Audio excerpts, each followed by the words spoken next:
보호에 대한 삼중 선언이라고 하는 제목 가지고 말씀을 전해드릴 것입니다. 그 이전에 사명 선언을 외쳐보지요. 다 같이요. 시작. 하나님은 나를 위하여 선한 일을 예비하셨다. 나의 영혼과 몸은 변화를 받았으며 나는 하나님의 선한 일을 이루어드림을 확신한다. 아멘. 선언대로 되는 은혜가 있기를 주님의 이름으로 축원합니다. 우리가 즐겨 부르던 찬양 중에 당신은 사랑받기 위해 태어난 사람이라는 곡이 있습니다. 이 곡은 1997년에 이민섭이라고 하는 분이 작사 작곡한 CCM 찬양 복음성가입니다. 이 곡은 초기에 일부 대한민국의 개신교에서만 사용되었습니다마는 폭발적인 인기를 가짐으로 인하여서 비기독교인이라 하더라도 많은 사람들이 불렀던 찬양 중에 하나입니다. 수많은 가수가 리메이크 곡을 만들기도 했지요. 그 내용은 이러합니다. 당신은 사랑받기 위해 태어난 사람, 당신의 삶 속에서 그 사랑받고 있지요. 태초부터 시작된 하나님의 사랑은 우리의 만남을 통해 열매를 맺고 당신이 이 세상에 존재함으로 인해 우리에게 얼마나 큰 기쁨이 되는지, 당신은 사랑받기 위해 태어난 사람, 지금도 그 사랑 받고 있지요 라고 하는 내용입니다. 사실 사람들을 뒤돌아보면 사랑받기 위해서 태어났지 미움으로 또는 다투라고 이 세상에 태어난 것이 결코 아니다라고 하는 겁니다.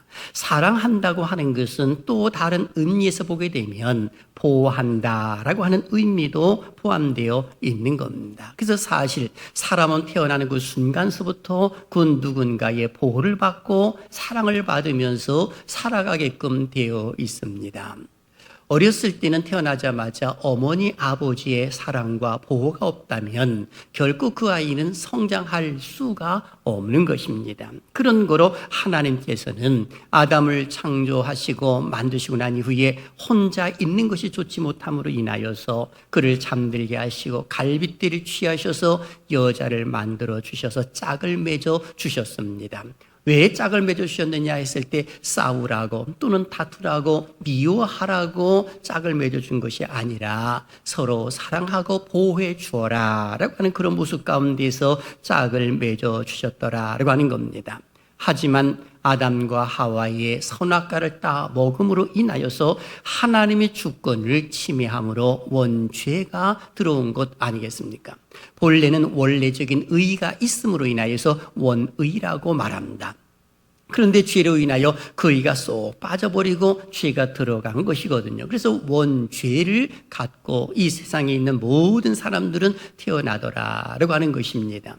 그런 거로 완전한 사랑은 깨어져 버렸고 그리고 완전한 보호하심도 깨어져 버리고 말았던 겁니다. 좀 더 쉽게 말하게 되면 우리가 결혼을 해서 아이를 낳게 되면 그 아이가 얼마나 이쁩니까? 그럼 엄마 아버지는 생각을 하죠. 내 생명 다하는 순간까지 이 아이를 잘 돌보고 양육할 거야 라고 말을 합니다만 그러나 인생 70, 강건하면 80 그 이상을 산다 하더라도 100살을 전후로 해서 모든 사람들은 죄의 결과로 인하여 죽음이라고 하는 것을 맞이하게 됩니다. 그러면 더 이상 그 아이를 돌볼 수가 없는 그런 모습이다라고 하는 겁니다. 그래서 우리 하나님께서는 인생들을 불쌍히 여겨주셔서 독생자 예수 그리스도를 이 땅에 보내주심으로 인하여서 그 원죄를 가지고 있는데 그 죄를 쏙 뺄 수 있는 길을 열어주셨던 겁니다. 그래서 예수님께서 우리의 죄를 대신하여 십자가에 달려 돌아가심으로 인하여 누구든지 예수 그리스도 이름을 믿는 자에게는 이제 의로움을 얻게 됨으로 인하여서 원죄에서 죄가 빠지고 의로움을 다시금 채움으로 인하여 칭의해서 의롭게 만들어주시는 그런 모습이 일어났더라라고 하는 것입니다. 그래서 하나님은 그 택한 백성들을 절대로 외면치 아니하시고 보호하신다는 그 사실을 알려주고 있는 겁니다. 그래서 오늘 본문 속에서도 시인은 택한 백성들을 하나님께서 보호하신다는 그 사실을 삼중적으로 기록을 해놓는 것을 보게 됩니다. 심지어는 6번이나 지키다라는 말씀을 반복적으로 사용을 함으로 인하여서 하나님께서 그 택한 백성들을 보호하신다라고 하는 하나님의 굳은 의지를 보여주고 있습니다. 그래서 시인은 이렇게 선포를 합니다. 1절과 2절이죠. 다 같이 시작. 내가 산을 향하여 눈을 들리라. 나의 도움이 어디서 올까? 나의 도움은 천지를 지으신 여호와에게서로다. 아멘. 여기 보면 시인의 고백이 나와 있습니다. 내가 산을 향하여 눈을 들리라. 이렇게 표현했거든요. 여기서 산이라고 하는 것은 하나님을 가리켜 표현한 상징적인 표현입니다. 이외에도 다른 피조물도 많이 있습니다만은 굳이 시인이 산으로 표현하는 것은 그 산이 변하지 않는 그 모습을 이야기하고 싶은 모습 아닐까라는 생각도 해봅니다. 그래서 내가 산을 향하여 눈을 들리라. 나의 도움이 어디서 올까? 여기서 도움이라고 하는 말도 원어를 보게 되면 에제르라는 표현이 나와 있거든요. 이 말은 지원하다 또는 구조하다, 구원하다라고 하는 그 뜻을 가지고 있습니다. 조금 쉽게 말하게 되면 하나님이 아담을 만드시고 난 후에 혼자 있는 것이 좋지 못함으로 인하여 너를 돕는 대피를 만드신다라고 하셨을 때 거기서 돕는 이라고 하는 표현이 에제르라는 표현이에요. 이런 관점에서 보게 되면 에제르라고 하는 표현을 쓸 때에 남자와 여자를 하나님 만드셨을 때에 남자에게서 여자가 나왔기 때문에 남자에게 굴복당해 하는 것이 여자의 인생이다라고 하는 말은 틀린 말이에요. 에제르라는 표현을 썼을 때에 하나님께서 그 택한 이스라엘 백성들을 도와주는 그 입장에서 보게 되면 그 아내의 역할은 하나님 편에서 그 남편을 돕더라라고 하는 것으로 해석이 가능하기 때문에 그런 것입니다. 그런 그룹 부부는 싸우라고 이 짝을 주신 것이 아니라 서로 도와주어라 라고 하는 모습 가운데서의 에지르 이렇게 표현하는 것입니다. 그런데 오늘 여기 성경 속에서도 나의 도움이 어디서 올까라고 하면서 천지를 지으신 여호와에게서로다 라고 이렇게 고백을 하고 있습니다. 그렇습니다. 시인은 지금 고백할 때에 자기 자신의 어려운 문제라든지 이 도움을 주실 분은 하나님이십니다 라고 이렇게 고백을 하고 있는 겁니다. 저는 이 말씀을 중심으로 해서 세 가지 질문을 통해 말씀을 전해드리고자 합니다. 첫째, 하나님의 삼중적 보호하심은 무엇인가? 둘째, 하나님으로부터 보호하심을 받았을 때 주어지는 복이 무언가? 하나님의 은혜에 대해서 상고할 것입니다. 셋째, 우리의 남은 인생을 어떻게 하면 하나님의 보호하심 속에서 삶을 살아갈 수 있을까에 대해 말씀을 전해드리고자 합니다. 사실 세상에 살아있는 모든 생명체는 생존의 본능이라고 하는 것이 있습니다. 그래서 우리나라 속에서도 잘 알고 있는 이야기 중에 이런 말이 있지 않습니까? 군뱅이도 구르는 재주가 있다.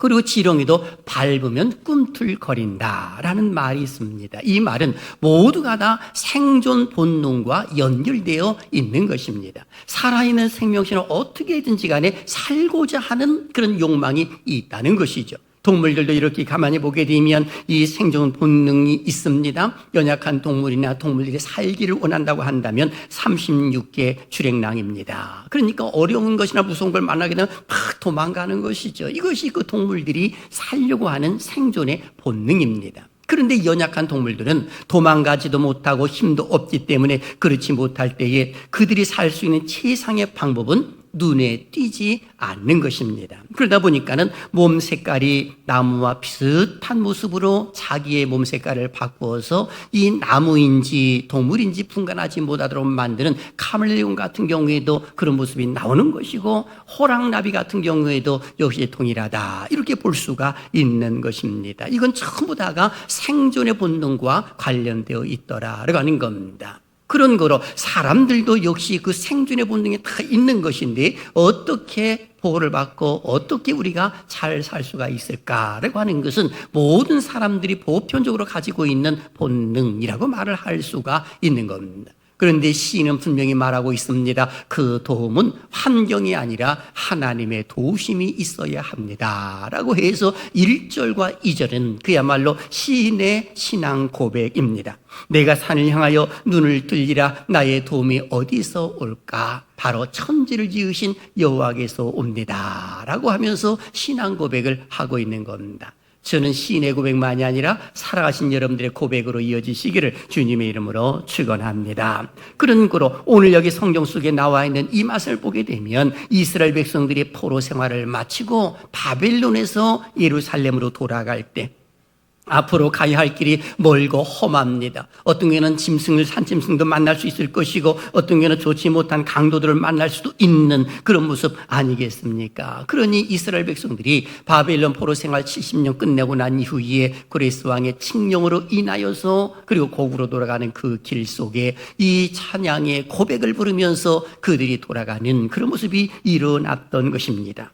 이후부터 이스라엘 백성들이 예루살렘 성전에 올라갈 때마다 성전에 올라가는 노래라고 부제가 붙여 있듯이 이 노래를 늘 부르면서 성전에 올라갔던 그런 모습이다라고 말할 수가 있는 것입니다. 자, 그렇다면 오늘 우리는 그 첫 번째 질문을 해봅니다. 하나님의 보호하심의 삼중적 의미는 무엇일까? 시인은 세 가지로 이야기합니다. 첫째, 믿음의 길에서 넘어지지 않게 항상 지켜주신다라고 고백하고 있습니다. 3절과 4절 같이 읽습니다. 시작. 여호와께서 너를 실족하지 아니하게 하시며 너를 지키시는 이가 졸지 아니하시리로다. 이스라엘을 지키시는 이는 졸지도 아니하시고 주무시지도 아니하시리로다. 아멘. 바로 이 말씀 보게 되면 실족이라고 하는 단어에 주목해 보시길 바랍니다. 이 말은 히브리어로 모트라고 말하는데 비틀거리다, 흔들거리다, 미끄러지다는 뜻입니다. 즉 내 불완전한 상태를 일컬어 말해주고 있는 겁니다. 그런데 하나님께서는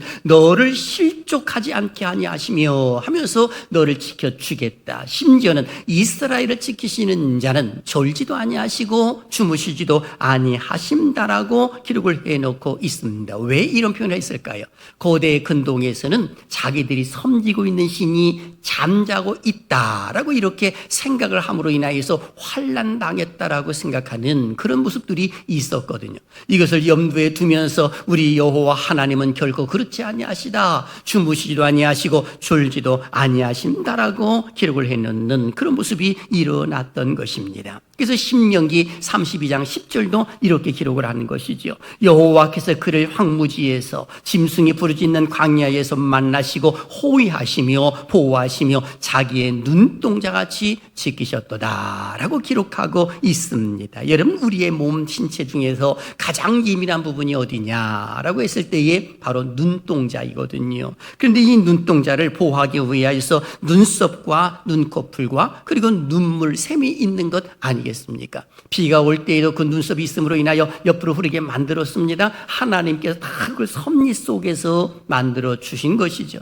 눈이 아플 때는 눈물이 나오는 겁니다. 눈물샘이 나와서 눈을 보호하도록 하나님의 만들어 놓으신 겁니다. 그런데 이 눈이 얼마나 예민한지 모릅니다. 뭔가 날아온다든지 불순물이 들어오게 되면 그냥 눈을 깜빡거리고 그것을 막으려고 하는 본능이 있지 않습니까? 마치 하나님께서 그 택한 백성들을 자기 눈동자와 같이 보호하시고 지켜주신다라고 기록을 해놓고 있는 겁니다. 이것이 바로 첫 번째의 하나님의 이 보호다, 이렇게 말할 수가 있는 겁니다. 두 번째 보호하심은 몸이 상하지 않도록 막아주신다는 겁니다. 5절과 6절은 이렇게 기록합니다. 다 같이요. 시작. 여호와는 너를 지키시는 이시라. 여호와께서 내 오른쪽에서 내 그늘이 되시나니 낮의 해가 너를 상하게 하지 아니하며 밤의 달도 너를 해치지 아니하리로다. 아멘. 여기 이 말씀 보게 되면 낮의 해와 밤의 달, 이것이 기록되어 있는 것을 보게 됩니다. 이 말씀의 의미는 팔레스틴 지역을 우리가 잠시 생각해 보아야 합니다.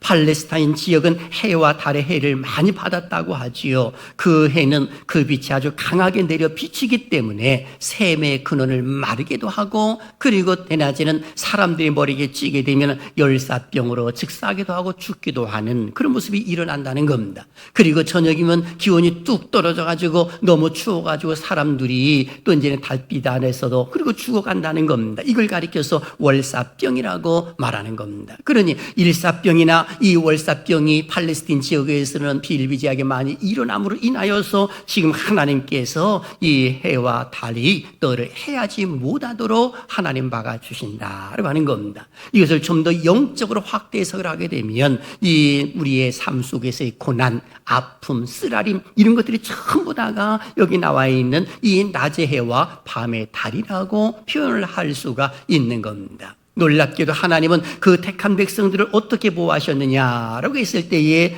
추울 때는 그야말로 불기둥으로, 더울 때는 구름기둥으로 인도하신 겁니다. 출애굽기 13장 21절을 보십시오. 여호와께서 그들 앞에서 가시며 낮에는 구름기둥으로 그들의 길을 인도하시고 밤에는 불기둥을 그들에게 비추사 낮이나 밤이나 진행하게 하시니 하면서 성경은 기록을 해놓고 있습니다. 너무 추우니까 불기둥으로 그들을 보호하셨고 너무 더우니까 구름기둥으로 그들을 덮어주시는 그런 모습들이 일어났더라라고 하는 겁니다. 그리고 세 번째는 환난을 면케해 주신다라고 기록합니다. 7절이죠. 읽어봅니다. 시작. 여호와께서 너를 지켜 모든 환난을 면하게 하시며 또 네 영혼을 지키시리로다. 아멘. 이 말씀에서도 환난이라고 하는 말씀에 우리는 주목해 보아야 합니다. 그런데 하나님이 지켜주시는데 그 환난을 면하게 하시며, 여기서 환난이 뭘까요? 재앙이나 기근이나 질병이나 슬픈 또는 이 악한 일들을 일컬어서 말하는 것뿐이냐.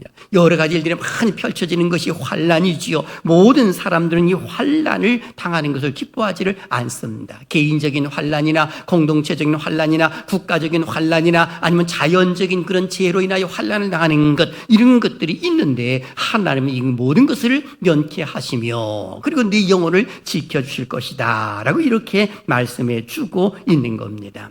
어떻게 하나님이 우리를 지켜주시고 보호하실까요?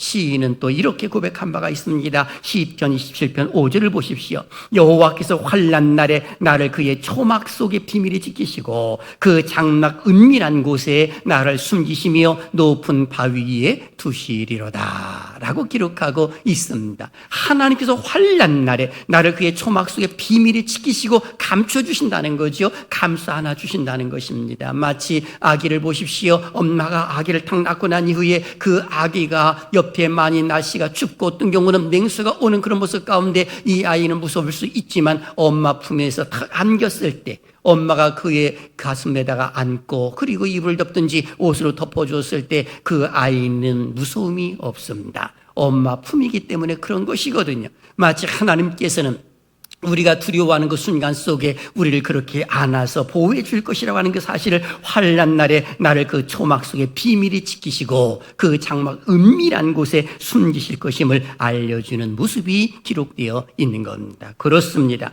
하나님 택한 백성들을 지키시고 보호하시기를 기뻐하시지요. 시인은 하나님의 보호하심을 삼중적으로 기록한 것을 보게 됩니다. 그 하나님은 우리가 믿음의 길에서 삶을 살아갈 때 넘어지지 아니하도록 지켜주시고 좀 더 나가서는 몸이 상하지 아니하도록 지켜주시고 환난을 당할 때에도 그 환난을 명케해 주신다라고 기록을 해놓고 있습니다. 세상에 살고 있는 모든 사람들은 이 환난을 당하지 아니할 수는 없는 겁니다. 우리가 다 죄의 결과로 죽음을 맞이하기 때문에 그런 것이거든요. 지금은 평안하다 하는지 모릅니다만은 그러나 시간이 지남에 따라서 기력도 쇠하게 되고 몸도 약하게 되고 그리고 서서히 죽음이 내게 오는구나라고 하는 것을 스스로 직감할 때가 올 것입니다. 바로 그것 때문에 그런 것이거든요. 그러니 우리 하나님께서는 그 모든 것들을 극복할 수 있도록 힘을 주시는 하나님인 것을 오늘 성경은 기록을 해놓고 있습니다. 그래서 그 택한 백성들을 지켜주신다라고 이렇게 기록하고 있는 겁니다. 그러니 하나님의 보호하심은 민수기 6장 22절서부터 27절까지 이 제사장의 축복에 대하여서 기록이 되어 있는데 제사장을 선택을 하고 난 뒤에 너는 이스라엘 백성들을 위하여 이렇게 축복을 해 기도하라 하면서 이 여호와 하나님은 너를 지키시기를 원하며 라고 말씀하고 있지 않습니까? 그리고 은혜 베푸시기를 원하며 평강 주시기를 원하며 라고 하는 그런 모습을 이야기했을 때에 그대로 성취된 것을 성경은 기록을 해놓고 있습니다. 그래서 그 하나님은 오늘 말씀 속에서도 그 택한 백성을 지켜주실 것이라는 그 사실을 알려주고 있는 겁니다. 그렇다면 우리는 이런 질문을 또 한번 해봅니다. 하나님의 보호하심을 받았을 때 주어지는 복이 무엇인가? 물론 오늘 여기 본문 속에 참 대화가 나와 있는 것 아니겠습니까? 믿음의 길에서 넘어지지 않고 몸이 상하지 않도록 만들어 주시고 환난도 명케해 주신 것도 다 하나님의 은총 아니겠습니까? 그뿐만이 아니라 이 세상의 삶을 살다가 천국까지 갈 수 있는 것, 이것도 하나님의 보호 속에서 이어지는 것 아니겠습니까? 그래서 오늘 시인은 다시 한번 8절에서 이렇게 고백을 하는 겁니다. 다 같이요. 시작. 여호와께서 너의 출입을 지금부터 영원까지 지키시리로다. 아멘. 이 말씀 보게 되면 출입이라는 말씀이 있지 않습니까? 나 밖으로 나가고 들어오는 것을 가리켜 말하는 겁니다. 들어가고 나가는 것. 그리고 지금부터 영원까지 언제입니까? 천국 가는 그 순간까지를 일컬어 말할 수가 있는 겁니다. 그런데 놀랍게도 하나님의 보호 속에서는 지금부터 천국 가는 그 순간까지 내가 너를 보호해 줄 거야 라고 하는 그 약속을 이야기를 해주고 있는 겁니다. 그래서 하나님의 보호하심의 결과로 나타나 있는 모습이 지금부터 영원까지 라고 표현해주고 있는 것 아니겠습니까? 기억하십시오. 하나님이 함께 하시면 모든 일이 잘 될 줄로 믿습니다. 내가 힘든 일이 있어도 하나님이 함께 하시면 극복하게 될 줄로 믿습니다. 왜 하나님 우리와 함께 하시기를 기뻐하십니까? 이유가 있는 겁니다. 예수를 믿기 때문에 그런 것 아니겠습니까? 그래서 땅에 있는 성도들을 하나님은 존귀하게 보는 거예요. 그 택한 백성을 소중하게 보는 겁니다. 시편 16편 3절을 보세요. 다 같이요. 시작. 땅에 있는 성도들은 존귀한 자들이니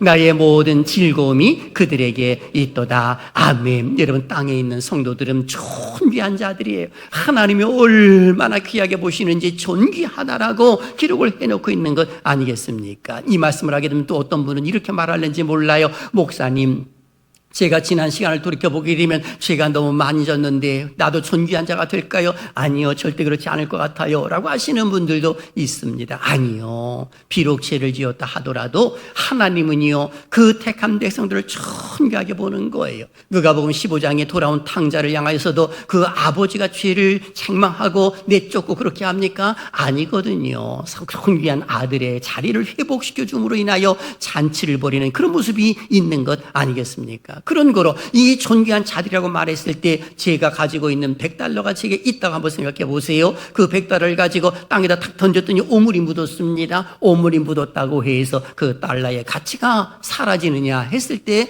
절대로 사라지지 않습니다. 성도들이 비록 세상 속의 삶을 살면서 환난으로 인하여 또는 환경으로 인하여서 죄를 지을 수도 있고 잘못 살 수도 있지만 우리 주님께서는 그 존귀한 자들을 내버리신다든지 결코 그렇게 하시지는 아니하시더라라고 하는 겁니다. 그 하나님이 함께 하시면 승리하게 될 줄로 믿습니다. 그런 거로 오늘 우리는 하나님의 보호하심을 받기 위하여서 우리가 가져야 할 자세가 있는 겁니다. 어떤 자세를 가져야 할까요? 저는 여러 가지가 있지만 두 가지를 생각해 봅니다. 첫째, 오직 하나님만 바라보는 삶을 살자라고 하는 겁니다. 한번 다 같이 외쳐볼까요? 시작.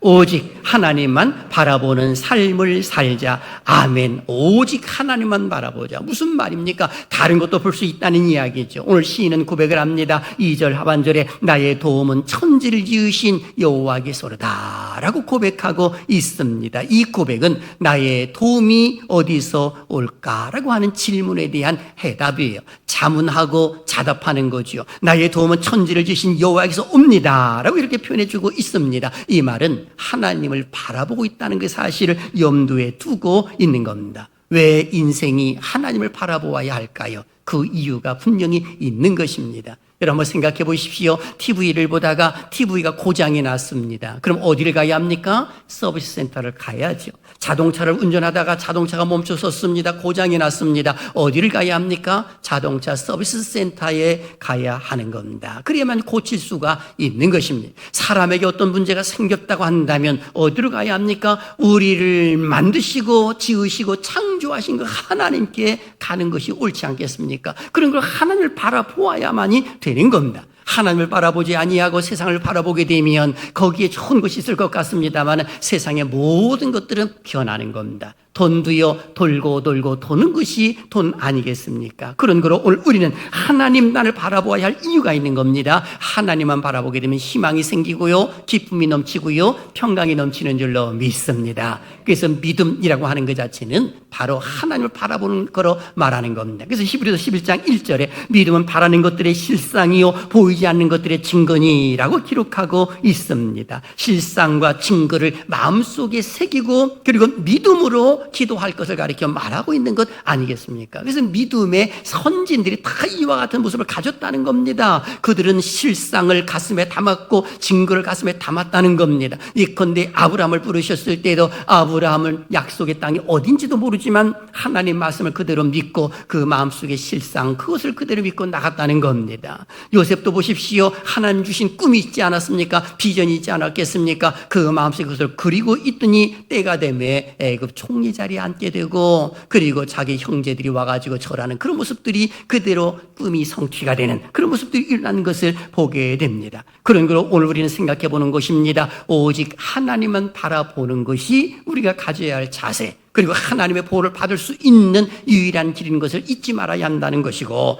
두 번째는 하나님의 강한 능력 안에서 살아가야 한다라고 하는 겁니다. 오늘 본문 속에서도 보게 되면 5절 하반절에 여호와께서 네 오른쪽에서 내 그늘이 되시나니, 여기 오른쪽이라고 말했잖아요. 성경에서 보게 되면 오른손이라든지 오른쪽이라고 표현하는 것은 권능, 능력, 이걸 가리켜 말하는 겁니다. 즉 매우 강한 능력을 상징할 때는 바로 오른쪽 또는 오른손이라고 이렇게 표현을 해주고 있는 겁니다. 그런데 하나님께서 그의 권능으로 내 그늘이 되시나니 이렇게 표현해주고 있는 것이거든요. 힘있고 능있고 권세 있는 분이 다 가로막고 있는데 과연 누가 그 택한 백성들을 건드릴 수가 있겠습니까? 전혀 건드릴 수가 없는 그런 모습이 일어나는 것이죠.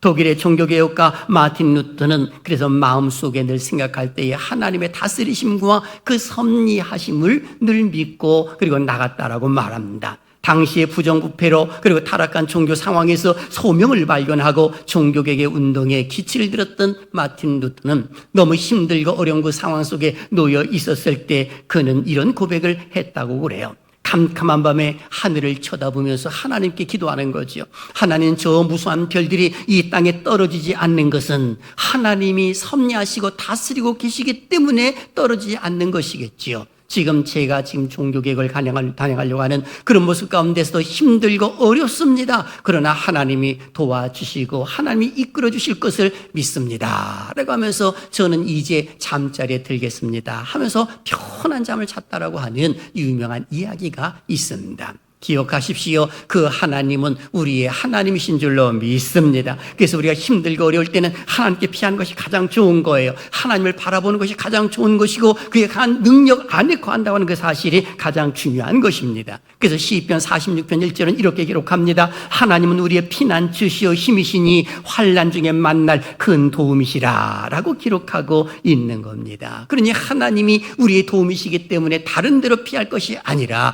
하나님께로 피하는 것이 옳은 것이죠. 기억하시길 바랍니다. 하나님만 바라보고 그리고 하나님은 큰 권능으로 우리를 보호해 주시고 또한 돌봐 주실 것이라는 그 사실을 잊지 않는 것이 중요하다라고 하는 겁니다. 그래서 이러한 이야기가 있습니다. 어느 날 울새와 참새가 대화를 나누는 거예요.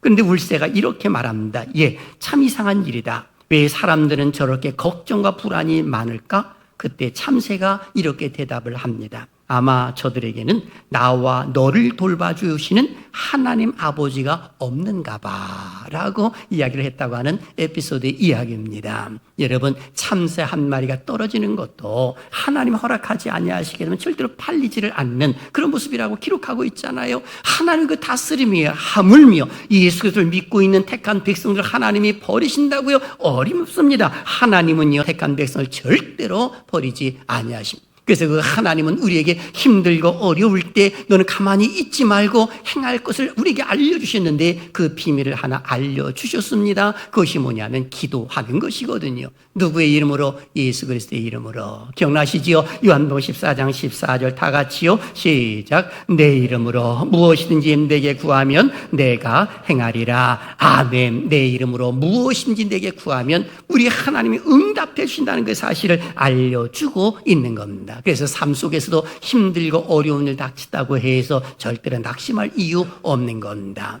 여러분들이 잘 알고 있는 존 번연의 철로 역정 있지 않습니까? 철로 역정을 보게 되면 절망의 자물쇠와 만능 열쇠라고 하는 부분이 기록되어 있는 것을 보게 됩니다. 그 내용은 이와 같습니다. 장망소를 빠져나온 기독도는 온갖 유혹을 뿌리치고 꾸준히 왕의 길을 걸어갑니다.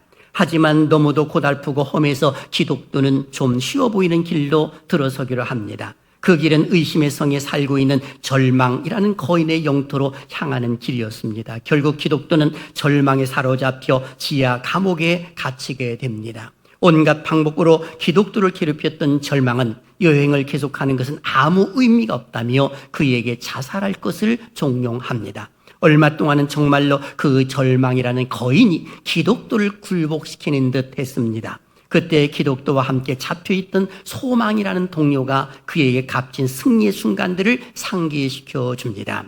이렇게 말합니다. 그동안 당신은 참으로 용감했어요.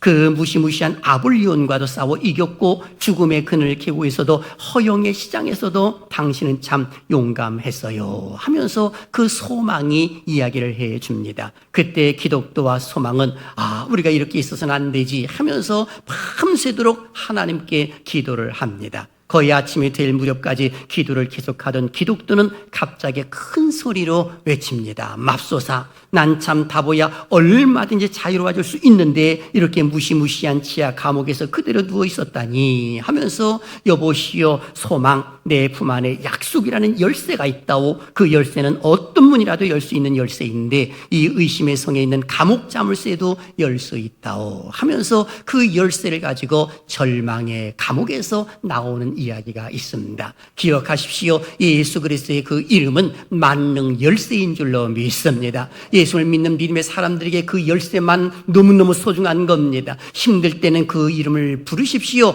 예수님의 이름을 부르십시오. 부르는 자 승리하게 될 줄로 믿습니다. 예수님의 이름을 부르게 되면 기도응답 받을 줄로 믿습니다. 이게 하나님의 약속이에요. 그럼에도 불구하고 우리는 기도하지를 않는 경우가 있습니다. 아니죠. 이제부터는 기도할 필요성이 있는 겁니다. 사랑하신 여러분, 이 세상 어디를 둘러보아도 이 세상에는 안전한 것이 없습니다. 우리를 보호하시고 안전하게 지켜줄 방패막은 이 세상에 어떤 것도 없는 겁니다. 오직 하나님 한 분 외에는 없다라고 하는 겁니다. 그런 거로 힘들고 어렵다라고 낙심하지 말고 하나님의 보호를 받고 있다고 하는 믿음의 확신을 갖고 그리고 예수 그리스도의 이름으로 하나님 앞에 기도하십시오. 그러면 하나님은 반드시 응답 주실 줄로 믿습니다. 빌립보서 4장 19절 제가 상당히 좋아하는 성경 구절이 하나가 있는데 결론적으로 큰 소리로 읽습니다. 시작. 나의 하나님이 그리스도 예수 안에서 영광 가운데 그 풍성한 대로 너희 모든 쓸 것을 채우시리라. 아멘. 이 은혜가 함께 하시기를 주님의 이름으로 축원합니다.